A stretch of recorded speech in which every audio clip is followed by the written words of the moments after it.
Chief, what do you have to say about this young boy, Manav Suthar? What a debut. Yeah, but, well, I think firstly, any test debut like that, doesn't matter who you play against, is impressive. I think secondly, the way he bowls is fantastic. That shape out of his hand, he gets the ball to drift, his skill of varying line, length, change of pace. I think he's got everything that's required to have success at the highest level, and he's got age on his side as well. So I think for a lot of, the Indian spin department has been so strong over so many years, and sometimes, I'm in there commentating with 𝐿𝐿𝐤𝐿 at the moment. Yeah. If he was, played in a different era, he would have played a lot more test matches. But he had 𝐟𝐨𝐫𝐰𝐚𝐫𝐝 and 𝐚𝐚𝐜𝐤𝐿𝐤 in front of him. So I think for these young spinners, it's about getting an opportunity and then trying to grab it with both hands. And he's certainly done that today. He's bowled beautifully.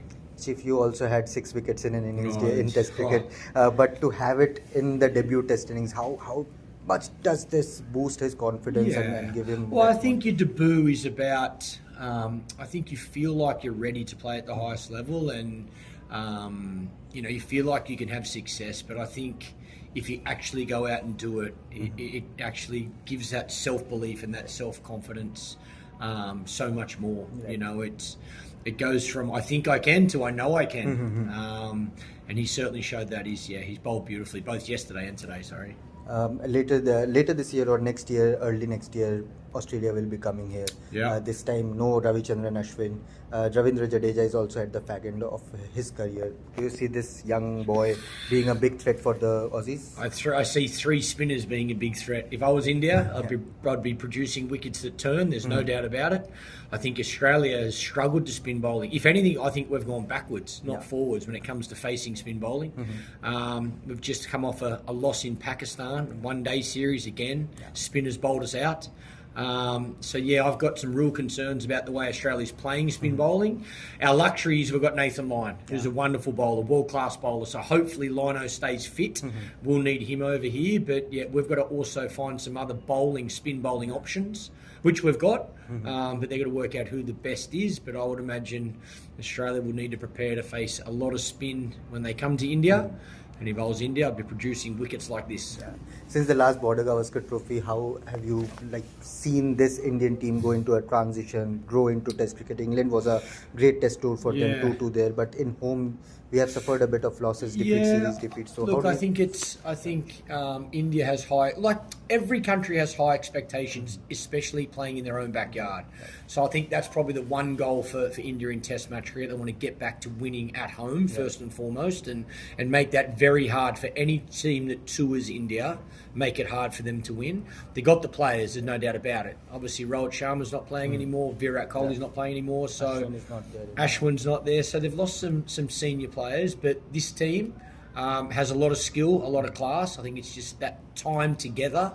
And then, the self-belief and the confidence that, again, they're playing Afghanistan here and they're expected to win. But the way they've played has been what you expect. Back in the day, I loved the way you led Australia in every format. But Shubman Gill, how are you seeing him grow in as a leader, as a batter also in the longest format? His batting's fantastic. I like him at number 4. I think that's the right position for him in Test cricket, especially if he's captain. I think tactically he's been outstanding. He had a wonderful IPL once again. Batting beautifully, qualifying for the final, captaining that team. So I think he's doing everything he can at the moment, and playing beautiful cricket. Another 100. Test match 100, number 12, I think already. So number 11. Number 11. And like I say, I think tactically the way he uses spin bowling in this test has been very impressive, and the fields he's set quite attacking as well. So, no, I think Indian cricket is in very good hands under Shubman.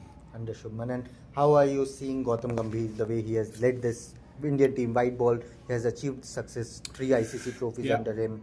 But Test cricket has been a bit of struggle. But how is it? Look, I think it's hard for any coach to win every game in every format. I think Gambhir he was always a tough competitor on the field, and I think he's the same. He has high expectations from himself as a coach, and then from his team as well. So, no, I think Indian cricket, like I say, they're in good hands. Good coach, good captain. I get on very well with Gambhir.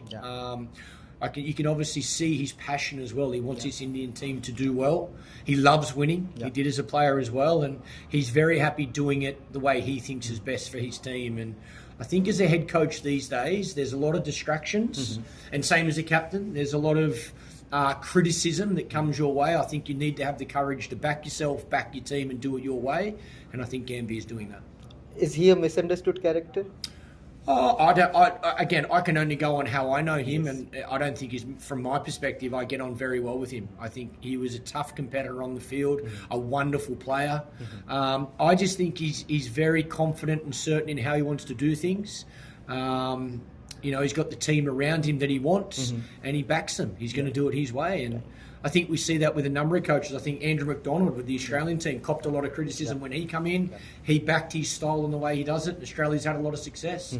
Brendan McCullum for England. He's under pressure now, but he's backing the way he's doing it and his players. And I think you have to. I think these days there's so much criticism. Criticism. I just think you have to ignore it and do what you think is best for the team always. Last couple of questions from my side. If I don't ask you about 15-year-old wonder kid. Have you seen something like this? Certainly not in T20 cricket. Look, I think he's phenomenal IPL season. 770 runs, 237 strike rate. Great for the game. Again, we all want, I think every single young boy and young girl wants role models to look up to. India's been very lucky. They've had a number of them over the years. And now we've got a new one to look out for. I really hope. I think he's definitely skillful enough, and I think in time you'll see him play all 3 formats for India. But at the moment, that year the last 2 years have been exceptional with the IPL, but this season I haven't seen anything like it. Just the power game, to be able to hit balls for 6 from all different lengths. Bumrah, Pat Cummins, and all the best bowlers. But in saying that, Test cricket's a different format. I'm sure he wants to go back and play some more first-class cricket. But he's definitely got the temperament, the skill to dominate all 3 formats. And I hope he does. I think it'll be an amazing story for him, and it'll be great for Indian cricket. You handled a few youngsters during your tenure as captain. Now he has been fast-tracked in the Indian team. He'll be going to the UK tour. How important is it to, give that chance to a youngster, although the Indian T20I team is well settled right now? Yeah, look, I think the more he can even go on tour and train in different conditions and experience different countries, I think the better. Yeah, look, I think it's, that balance of trying to let him play first-class cricket when he can, let his game develop, work extra hard on his fitness, work extra hard on the skills of the game as well. Remember, it's bat, bowl, field. It's not just open the batting and smack it. But look, I watch him play, and I think he's got the temperament. I think he reads the game really well. Sounds like his love and passion is there for all 3 formats. Sounds like his love and passion is there to want to play for Indian cricket. So, yeah, I think he'll need to be looked after. And there's some really good senior players and obviously a coach that'll play a big part in taking care of him. But, no, he's in good hands. And like I say, so is Indian cricket. Last question now. Suryakumar Yadav has been replaced by Shreyas Iyer as the T20I captain, Indian T20I captain. How do you see this match? Yeah, tough one after winning the World Cup as well.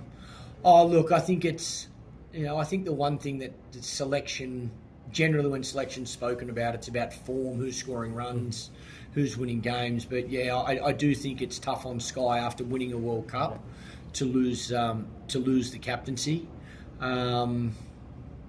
Yeah, it'd be interesting to see how this pans out.